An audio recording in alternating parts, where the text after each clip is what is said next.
I still couldn't get my head around the fact that she was gone. It was mid-afternoon, and I was sitting in the kitchen, the remains of my lunch in front of me. Even though I had finished eating nearly an hour before and had plenty of things to do, I couldn't seem to move from my chair. Rather, I found myself staring off into space, brooding. I had been doing this a lot throughout the past 2 weeks, ever since Mia found Daphne and me in her room and stormed out of the house. But it wasn't just about her moving out. For all practical purposes, Mia appeared to have dropped off the planet. She was no longer working at Aunt May's. According to Terry, one of the staff, she told them she had a personal emergency and had to take some time off, starting immediately. She hadn't said when or even if she'd be back. No one was happy about it, but they were dealing with it as best they could. I got the feeling that should Mia someday reappear and try to get her job back, she would definitely have some explaining to do. None of her other friends had any idea where she was either. She had told everyone the same vague story about a personal emergency. Reaching out to her was a bust. All calls went straight to voicemail until it filled up, and she wasn't responding to texts. I had even reached out to the college she was attending to see if she was still enrolled and if they could get a message to her, but that went nowhere too. They refused to give me any information at all. Not that it mattered, really. Seeing as she attended virtually, it wasn't like I could just show up at one of her classrooms. Essentially, she had vanished. Which was bad enough. But the worst part was that no one seemed to care. Well, maybe that was a little harsh.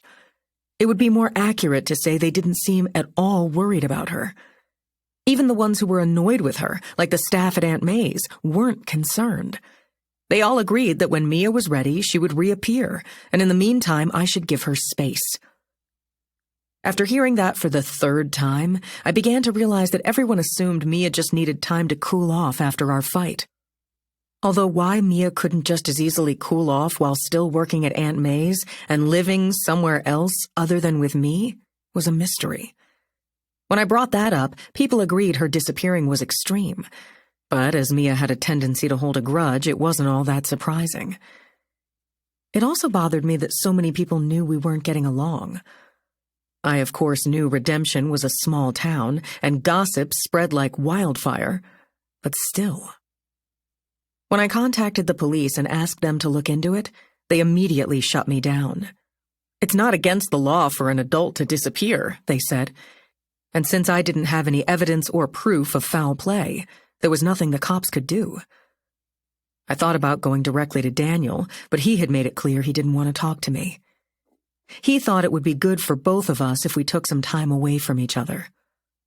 While in theory I agreed a healthy cooling-off period was reasonable, in this particular case, I truly believed Mia's life might be in danger, which warranted an exception.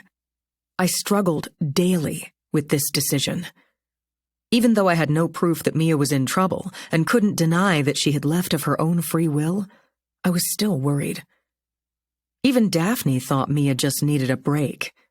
"You know what a stressful year it's been for her," she said. "All she's done is work and go to school. And if that isn't bad enough, she's still dealing with her grief over Penny's death. It's all been really rough on her. She's the type who needs time to process her emotions, especially when she's upset with someone. As difficult as it is for us, I think we just need to respect her space and allow her to move through things at her own pace." "But she's gone," I said. "She left her job and isn't talking to her other friends either.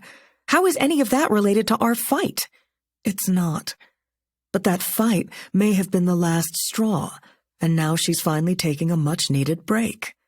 "But if she just needed a vacation, why not say so?